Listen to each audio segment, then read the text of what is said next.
Well, that's it. The campaign's over. That's your lot. It went on just a little bit longer than expected. Our apologies on that, but that's beta tests for you. We had to rewrite the core for a third time after you guys hammered it. But if you wanted any results, well, it had to be done.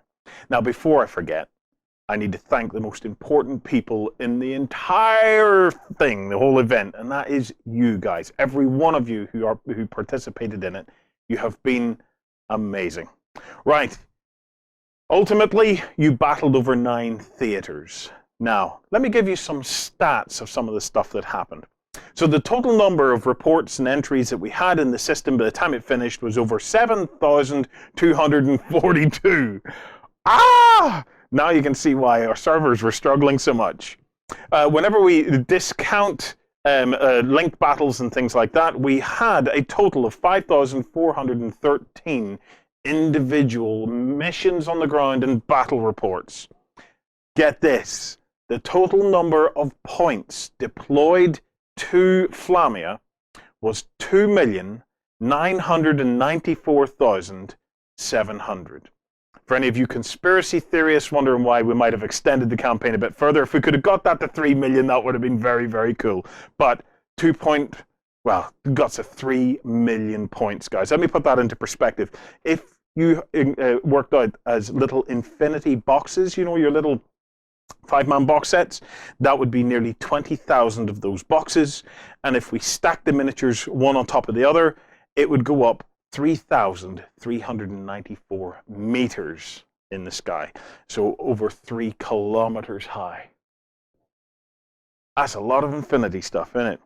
The most fought over theater in the whole thing, and we'll be coming back with more shows going into the nitty-gritty of what happened on Flamia, but the most fought over theater was Zurong, and it was 990 battles. Nearly 1,000 battles took place there, and the total number of points that were deployed just into that theater alone was well over 500,000. So it was 539,000. I want to talk about each of the theaters just a little bit to give you an idea of just what happened, okay? Agogi Center changed hands 3 times in a fierce battle between Ariadne and Aleph. The Aranda astrologic facilities was very much commanded by Pano once they took it over from the combined army. Camp Antella was fierce between Ariadne and Panosiana. It changed hands about 5 times. Mount Skillium changed hands once, and then Pano just forced on after that. Naruma was mental. Naruma changed hands at least 12 times in a supreme battle between the Toha and the Yujing.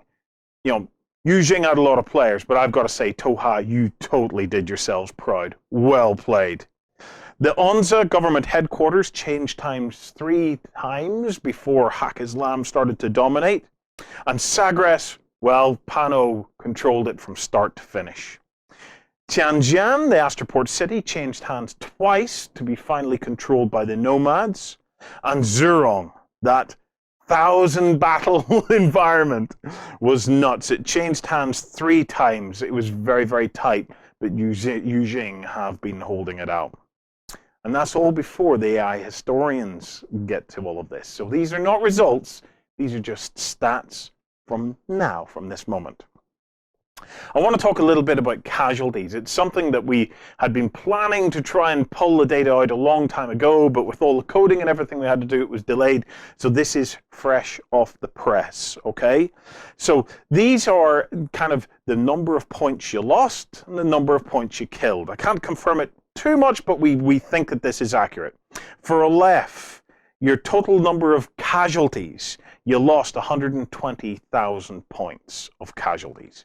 Of that, 82,000 were confirmed. So in other words, we pulled it from your data, and then we estimated about 38,000 points of unconfirmed kills, or unconfirmed casualties. Kills-wise, you killed more than you lost, so you killed 121,000. Ariadne, total casualties, 165,000.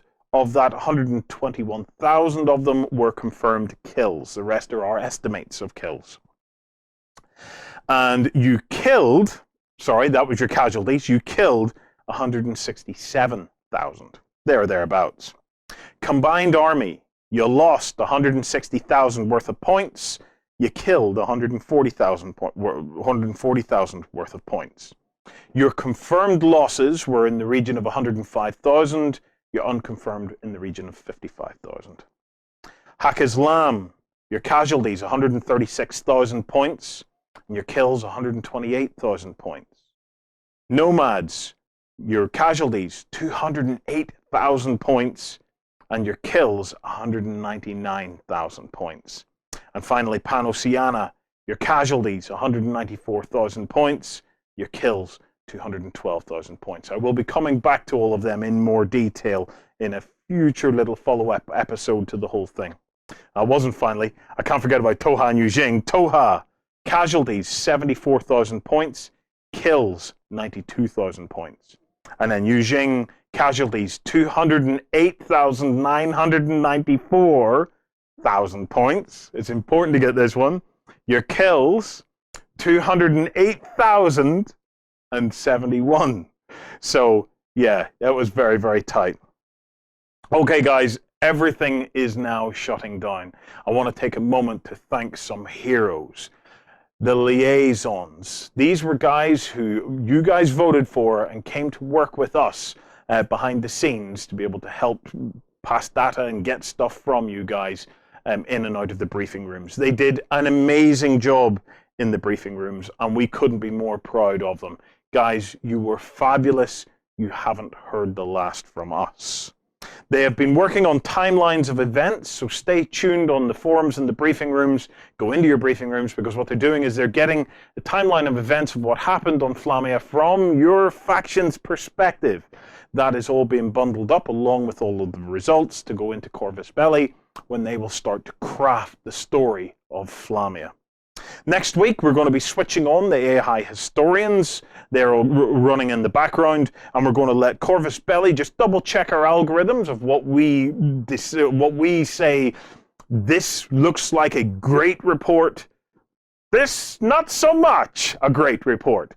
So once they have agreed that the algorithms and all are fine, all that data will be churned through, and it will go off to them. To give you some insight into how the AI historians work, they will be looking at qualitative aspects of the data. So yes, you guys knew that they would be looking to see if you included videos, if you included images, if you included good text and stuff like that. Yeah, that was all the easy stuff. But what they'll also be doing is they'll be taking into account your ratings and your commendations, and actually a combination and weighting of the whole lot. So it's very much a qualitative thing. It's not only about what you did, it's about what others felt you did. And that applies equally right across every faction. And our hope on that is that that will give us the historian's perspective and start to filter out anything that we might have considered chod. Okay, guys, look, thank you so much for taking part in Operation Flamestrike. We learned a ton. As a beta, we consider it very, very successful. Thank you so much for everything you did. The briefing rooms were absolute joy to watch and follow as you guys all got into character and did your thing. We will be back, I have no doubt, with more campaigns shortly, and certainly another Infinity campaign in the future. Other than that, feel free to email us or contact us with any of your suggestions or ideas of what you might like to see in the future, because we'll be getting our thinking caps on almost the moment that this is closed. Once again, massive thank you to you all. Hope you've enjoyed it. Yeah, stay tuned when we come back with some of the insights of what took place on Flamia.